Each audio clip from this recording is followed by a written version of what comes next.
So, Becoming Little Miss Bikini season 4, I think. Episode 2, definitely. I can't remember what season. It's a Sunday. It's kind of crummy out. It's 10:45. I'm headed to train because I took my split differently this week. Right, I was prepping for a June show. Am still prepping for a June show. Yeah, this is going to be a bumpy ride. Pittsburgh winter streets. Check it out. So what's been happening? Basically, I've been on prep since August. I mean, not formal prep, but I've had a training plan with Sarah Long from Team Long down in Jacksonville.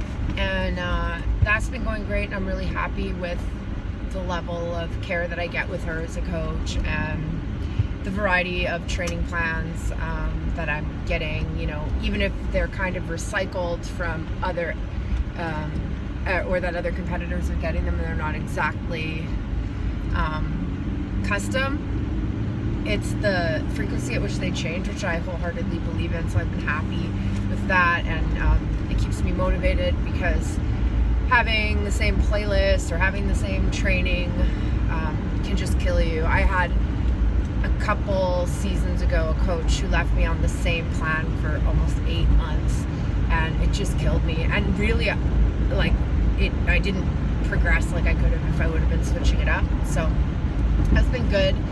My nutrition's been like 75 to 85%. I've just been busy and it's been crazy, and I try to meal prep and I try to do things for my clients at the same time, so it keeps me motivated. So tonight I'm doing a live meal prep with my clients, just so I get mine done essentially. I'm a little bit worried because I don't know what the future holds for contests this year, and I hadn't really planned on competing this year at all because in the U.S. federations, I'm not Masters till I'm 40, and I'm not 40 till October of this year. So my initial plan was to take almost 2 years off and compete in 2019. But a bunch of people got all excited from the gym at our gym Christmas party in December, and then we all decided, oh, we're gonna compete together. And then, as happens in life, everybody decided that they wanted different things at a competition, and they wanted to do different things in the summer, and some people wanted to compete like a month earlier, and I just can't do it because February now I'm going to be gone pretty soon for almost 2 weeks back to Canada between Calgary and Vancouver, which I could still train and pretty much be on point with my nutrition. It's that's not too bad. Then March for 2 weeks, the end of March into April, I'll be in Maui with my family. Again, I could pretty much be on point for nutrition, and you know, I train every day. It doesn't matter, so that's cool.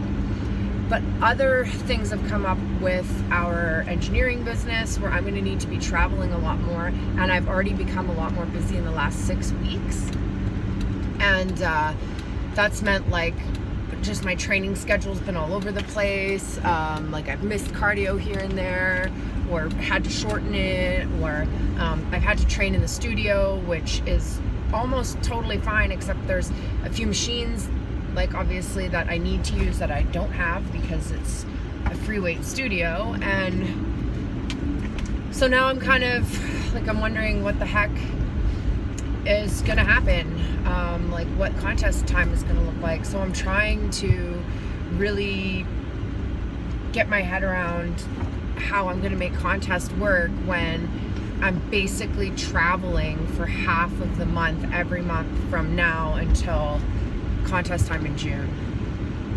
And with that, driving to see clients, going to meetings morning, afternoon, and night, sleeping in a hotel, and then getting up in a car and driving again the next day. For instance, I'm supposed to be going to Texas for a few days in March, but my meetings are between Dallas and Houston, and possibly Fort Worth, Tyler, a bunch of different places. And so, you know, to find a gym with a drop-in that's open maybe really late is a hurdle. You got to see these roads. Like, I'm just gonna look like a scrambled mess for the rest of this. It's actually unbelievable. Like, the gym part could be a bit of a stretch. I could go back and get another Planet Fitness membership, which, because I used to have 3 gym memberships, right now I only have 2 in my studio, and try to find Planet Fitness locations 24 hours, whatever. That could work. Meals won't be that big of a deal. I can have Icon meals delivered to whatever hotel I land at first, and then take those with me because they come on ice, as long as there's a microwave or something. I mean, I can even eat them cold. But then it comes down to, you know, how many clients am I seeing, what kind of meetings. Hopefully I could just turn them all into coffee meetings. But oil and gas, typically people are drinkers. I don't necessarily like that about the industry. It's not just Alberta oil and gas. It's definitely down in the US too, and a lot of like the networking events, even for the different associations involved in oil and gas, all happen, if not at a bar, then they'll say it at a restaurant where they're drinking and smoking cigars or something. So it's very old boys. I don't care about that. It's just being in that environment, you don't have a lot to choose from, and especially being vegan, you don't have a lot to choose from. And you know, trying to look professional when you're talking about $1 million deals and getting a lot of work while you're carrying around your 6-pack meal bag, you know, it starts conversation. People definitely ask me, you know, why aren't you having a drink, or, you know, oh, you're vegan, and then things roll into whatever. I've got like a prospective client in Buffalo that I met with last week, and I'm doing him up a fitness and nutrition plan, whatever. But so it does lead to conversation. I'm gonna try to turn business development into something more healthy, but I digress. So I don't know how I'm gonna fit a prep. I'm 21 weeks out from that show. That's 9 more weeks than the shortest time I've ever taken to get ready.